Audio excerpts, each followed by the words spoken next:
todos.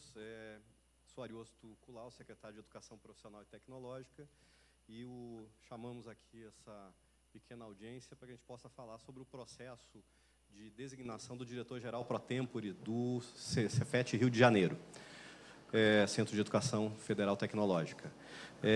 Sobre o assunto, a gente gostaria de informar que nós recebemos denúncias que foram encaminhadas ao Ministério da Educação e que são relacionadas ao processo eleitoral que ocorreu no Centro Federal.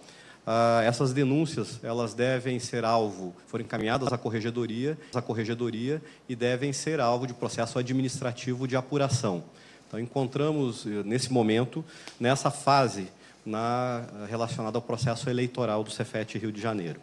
O MEC teve, com isso, o objetivo, ao designar um diretor-geral pro tempore, de assegurar a necessária imparcialidade e afastar qualquer influência sobre o processo eleitoral.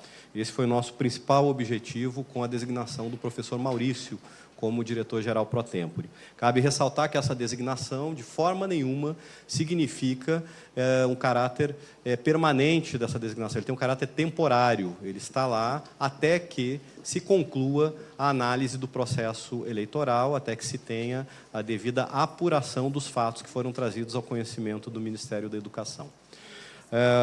Então, a tarefa do professor, ele tem buscado, junto à comunidade acadêmica, restabelecer o diálogo, tem buscado o contato com o corpo acadêmico, com os alunos, e a tarefa dele é assegurar a normalidade e o funcionamento da instituição, como vinha acontecendo. Então, a gente acredita que apelamos à sensibilidade dos alunos e da comunidade, de que deem o apoio e o suporte ao papel que agora cabe ao professor Maurício. Muito obrigado.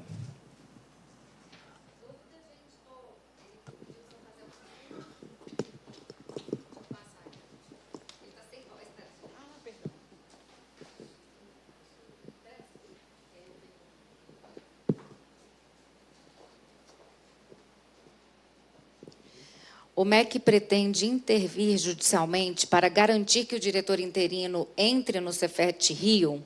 O MEC confirma que solicitou audiência com a comunidade acadêmica do Cefet? Sim, o professor, desde ontem, tem buscado esse contato, teve já contatos com servidores do próprio Instituto, e estamos, sim, abertos ao diálogo. O MEC quer estabelecer esse diálogo e está aberto ao contato com a comunidade. As medidas adotadas é justamente fortalecer esse diálogo e buscar restabelecer a normalidade no funcionamento da instituição.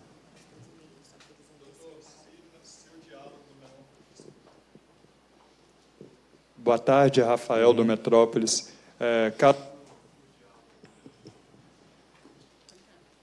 Caso o diálogo não chegue a um ponto que vocês gostariam que chegasse, quais serão as próximas medidas tomadas pelo MEC? Bom, aí o MEC, então, avaliará, a partir de hoje, um processo de condução pelo professor Maurício da administração da unidade, desde ontem, e hoje ele tem feito várias reuniões, está avaliando realmente quais são as condições necessárias, mas a gente acredita que isso não é uma situação desejável. O que nós desejamos é realmente restabelecer a normalidade, e como estamos trazendo aqui, não há qualquer tipo de intervenção na instituição. O que está havendo é uma gestão em caráter temporário, uma designação em caráter temporário, para que ele possa dar continuidade à gestão da instituição.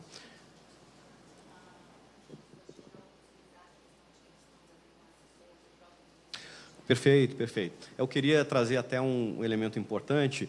O professor Maurício é uma pessoa que tem experiência, tem experiência no magistério superior, com experiência não só universitária. Ele foi pró-reitor da Universidade Federal de Pelotas, na área de gestão. É uma pessoa que tem conhecimento em gestão acadêmica. Foi professor também no Instituto Federal, Instituto da Rede Federal, mestre e doutor em Educação pela Universidade Federal do Rio Grande e pela Pontifícia Universidade Católica, PUC, do Rio Grande do Sul. Foi vice-reitor da Universidade Federal do Pampa na gestão de 2015 a 2019, diretor e coordenador acadêmico do campus Jaguarão da Unipampa.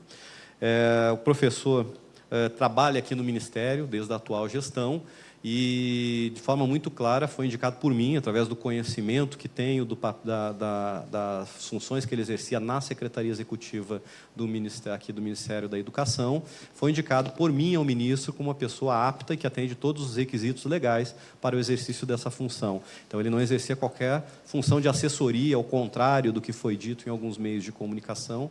Acho que é uma desinformação sobre isso, uma tentativa de utilização transversa do que está efetivamente acontecendo. Ele não trabalhava na assessoria do Ministro da Educação. Ele era assessor na Secretaria Executiva do Ministério da Educação, com atividades eminentemente técnicas e que tem o perfil adequado e legalmente estabelecido para o exercício dessa função.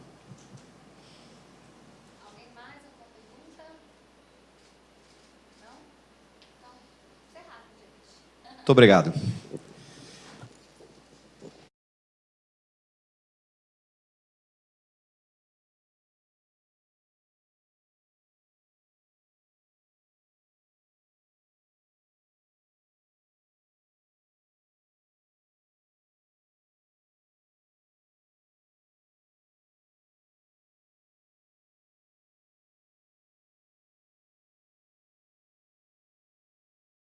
De fato, tampouco os denunciantes, mas é importante destacar que algumas denúncias são oriundas da própria comissão eleitoral que conduziu o processo.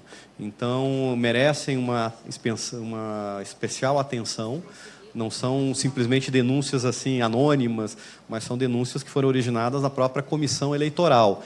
Então, elas estão sendo apuradas, porque envolvem condutas de agentes, e o resultado dessa apuração pode ter impacto sobre o processo eleitoral. E é por isso que, de forma até que se tenha a conclusão dessa apuração, o processo ele fica suspenso, aguardando a conclusão da apuração desses fatos, dessas condutas que foram apresentadas à Corregedoria e que seguem agora um processo próprio na Corregedoria do MEC.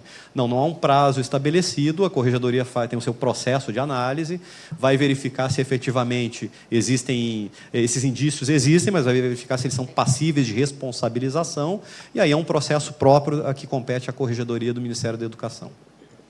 Pediram para perguntar aqui também se o MEC confirma uma das denúncias de que o diretor usava bens do Cefet para promover a candidatura.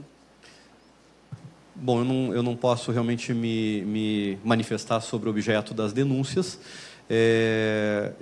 Não tenho conhecimento desse tipo de denúncia.